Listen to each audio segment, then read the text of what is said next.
عورت محض مرد کا دل بہلانے کے لیے ہے، اور اس کا تقابل مذکرات کے ساتھ کرنا بے وقوفی ہے، بلکہ اس کا تقابل مذکر یعنی مرد کے ساتھ نہیں، انسان کے ساتھ ہونا چاہیے۔ اس جملے کو سمجھیے گا، مذکر کا یعنی عورت کا تعلق جو مؤنث ہے وومین، یہ مؤنث مذکر کے مقابلے میں نہیں آنا چاہیے، بلکہ مؤنث انسان کے مقابلے میں آنا چاہیے، کیونکہ یہ انسان کے تقابل میں ہے، انسان تھوڑی ہے عورت، مرد تو انسان ہوتا ہے، لہذا مرد کے مقابلے میں عورت کہاں سے آ گئی، اس کو انسان کے مقابلے میں بیان کریں۔ یہ باقاعدہ ان کے زیادہ پرانے پادری نہیں ہیں، سارے حوالہ جات میرے پاس لکھے ہوئے ہیں، ان کی لیٹسٹ چھپتی ہوئی کتابیں ہیں، لیٹسٹ، یہ زمینی حقائق ہیں آج کے معاشرے میں جو ہو رہا ہے، اور کس چیز کو وہ ہمارے مشرقی معاشرے میں کنورٹ کرنا چاہتے ہیں، وہ ان نظریات کو کنورٹ کرنا چاہتے ہیں۔ اسی وجہ سے ان ساری چیزوں کو مد نظر رکھ کر ڈاکٹر اقبال نے یہ بات کہی تھی، یورپ میں بہت روشنی ہے، علم و ہنر ہے، حق یہ ہے کہ بے چشمہ حیواں ہیں ظلمات، یہ علم، یہ حکمت، یہ تدبر، یہ حکومت، پیتے ہیں لہو دیتے ہیں تعلیم مساوات۔ اب شاید اس کی گہرائی کو آپ سمجھیں، یہ تو تھا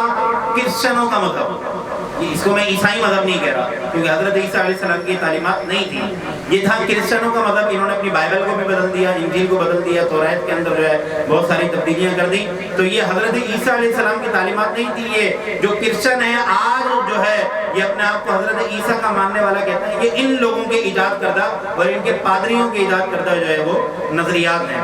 اب آئیے ایشیائی مذہب کی طرف۔ ان ایشیائی مذہبوں میں سے دو مذہبوں کا ذکر کرتا ہوں میں۔ زمین پہ باطل مذہبوں میں سب سے پرانا مذہب جو ہے وہ ہے ہندو مت، جس کو آریہ مذہب بھی کہا جاتا ہے۔ ہندوستان میں جو یہ ہندو موجود ہیں آریائی کہلاتے ہیں۔ ان لوگوں کے یہاں عورت کو خود مختار بنانا مذہبی جرم ہے، عورت کو خود مختار بنانا مذہبی جرم ہے۔ اس کا مطلب کیا ہے، اس کی گہرائی کو آپ سمجھنے کی کوشش کریں کہ عورت کو نہ جو ہے رقم ہاتھ میں دی جائے گی، نہ اس کے حقوق پورے کیے جائیں گے، نہ اس کو دروازے سے باہر نکلنے دیا جائے گا، بلکہ اس کو دبا کر رکھنے کی کوشش کی جائے گی۔ اس میں وراثت منتقل نہیں ہوگی، عورت جب تک اس کا باپ زندہ ہے اپنے باپ کے ماتحت رہے گی، بیٹا ہے تو بیٹے کے ماتحت رہے گی، اور اگر شوہر ہے تو شوہر کے ماتحت رہے گی، شوہر مر گیا تو یہ شادی نہیں کر سکتی، کیونکہ اگر یہ شادی کرے گی تو ہماری جو ہے جائیداد کا بٹوارا ہو جائے گا۔ تو عورت کو کسی بھی قسم کی خود مختاری دینا ان کے یعنی ہندو مذہب میں، آریائی مذہب میں یہ مذہبی جرم کہلاتا ہے۔ ان کا ایک اسکالر ہے آر جی بھنڈار، اس نے اپنی کتاب میں لکھا ہے، باقاعدہ تسلیم کیا اس چیز کو کہ آریائی مذہب میں کیا کیا خرابیاں ہیں عورت سے متعلق، گھر کا بیٹی زیادہ باتیں بتاتا ہے۔ تو اس نے یہ بات لکھی ہے کہ عام طور پر عورتوں کی فطرت کا قدیم آریائی تصور ان کی خوشامد کرنا نہیں ہے، یعنی ان کے نخرے نہیں اٹھائے جائیں گے، یہ اگر کوئی فرمائش کرتی ہے ان کی بات نہیں مانی جائے گی، لہذا ان کی کوئی خوشامد نہیں کی جائے گی۔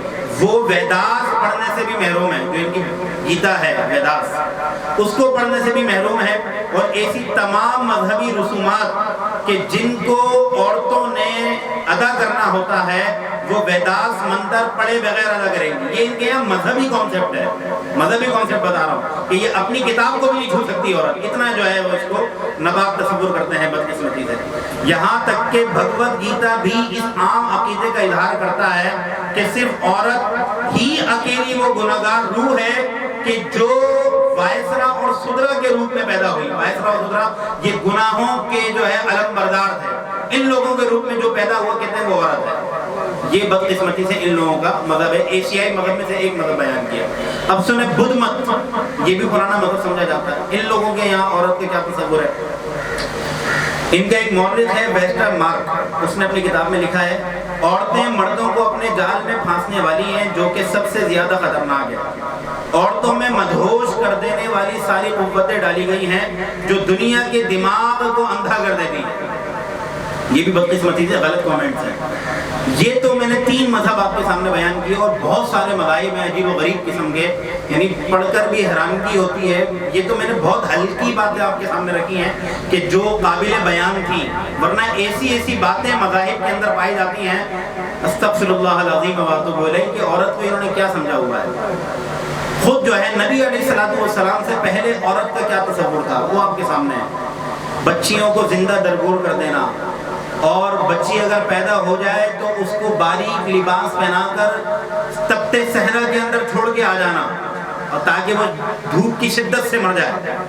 اس طرح کی حرکتیں جو ہے اس دور میں ہوا کرتی تھی، حتیٰ کہ خود قرآن کریم کے اندر نبی علیہ السلام پر آیت مبارکہ نازل ہوئی کہ جب ان کو بیٹی کی پیدائش کی جو ہے وہ خوشخبری دی جاتی، قرآن کہتے ہیں ان کو خوشخبری دی جاتی اور یہ اس کو برائی سمجھتے تھے، خوشخبری دی جاتی تو ان کا کیا حال ہوتا تھا؟ سورہ نحل کی آیت نمبر 58 ہے، قرآن کہتا ہے وَإِذَا بُشِّرَ أَحَدُهُمْ بِالْأُنثَىٰ ظَلَّ وَجْهُهُ مُسْوَدًّا وَهُوَ كَظِيمٌ، اور جب اس کو ایک نازک جان عورت کی بیٹی کی خوشخبری دی جاتی ہے تو اس کا چہرہ غصے سے کالا ہو جاتا ہے۔ يَتَوَارَى مِنَ الْقَوْمِ مِنْ سُوءِ مَا بُشِّرَ بِهِ، یہ اپنی قوم سے منہ چھپاتے ہوئے پھرتا ہے گویا کہ اسے کسی برائی کی جو ہے بشارت دی گئی ہو۔ أَيُمْسِكُهُ عَلَىٰ هُونٍ أَمْ يَدُسُّهُ فِي التُّرَابِ أَلَا سَاءَ مَا يَحْكُمُونَ، یا تو وہ اس کو بڑی ذلت کے ساتھ رکھتا ہے یا پھر اس کو زندہ درگور کر دیتا ہے۔ قرآن کہتا ہے أَلَا سَاءَ مَا يَحْكُمُونَ، کتنا برا ہے جو وہ فیصلہ کرتے ہیں۔ تو یہ تو نبی علیہ السلام سے پہلے اور آج جن لوگوں کو اسلام کی روشنی نہیں ملی ان لوگوں کے یہاں عورت کا کانسیپٹ ہے، باقاعدہ عورتوں کو زندہ جلا دینا ان کی شوہر کے ساتھ، یہ ہندو مذہب کے اندر ہے۔ عورت کا اگر شوہر مر گیا بھلے سے وہ جو ہے کم عمر ہے اس کو ساری زندگی اسی طرح گزارنا پڑے گی۔ اگر جو ہے اس کا باپ مر گیا تو بعض مذہبوں میں یہ ہے کہ باپ کی قبر میں اس کو دفنا دیا جائے گا، جلایا نہ جائے گا۔ اس طرح کے جو ہے ان کے یہاں تصورات پائے جاتے ہیں، تو ان کو جو عزت دی ہے وہ یقیناً نبی علیہ السلام نے عطا فرمائی ہے۔ اب سنیں اسلام کیا کہتا ہے۔ حضرت ام سلمہ رضی اللہ تعالی عنہ، حضور سید عالم صلی اللہ تعالی علیہ وآلہ وسلم سے ان کا جب نکاح ہوا تو یہ خواتین کے ساتھ بیٹھی تھی، تو ان سے کسی نے عورت نے کہا یا تو وہ نصرانی خاتون تھی جس نے کہا یا یہودی تھی کہ تمہاری کتاب میں ہم عورتوں کا تو اتنا ذکر نہیں آیا، تمہاری کتاب میں ہم عورتوں کا تو اتنا ذکر نہیں ہے، تو یہ مذہب کس طرح جو ہے تعلیم دیتا ہے؟ تو نبی علیہ السلام سے اس چیز کا ذکر کیا حضرت ام سلمہ رضی اللہ تعالی عنہ نے، ام المومنین ہے، ہماری ماں ہے۔ تو نبی علیہ السلام متفکر ہوئے، سوچا، اپنے غور و فکر کیا کہ بات یہ بیان کر رہی ہیں اور ابھی تک اس طرح کی صریحی آیات نازل نہیں ہوئی ہیں۔ اب کچھ وقت گزرا تو حضرت ام سلمہ فرماتی ہیں کہ میں اپنے حجرے میں اپنے بال سنوار رہی تھی، میں اپنے حجرے میں اپنے بال سنوار رہی تھی، میں نے حضور کو دیکھا کہ حضور مسجد میں ایک نئی آیت کی تلاوت کر رہے ہیں اور بڑی خوبصورت آیت ہے، بڑی خوبصورت آیت ہے۔ وہ آیت کیا ہے؟ وہ آیت سنیں، وہ سورہ احزاب کی آیت نمبر 35 ہے۔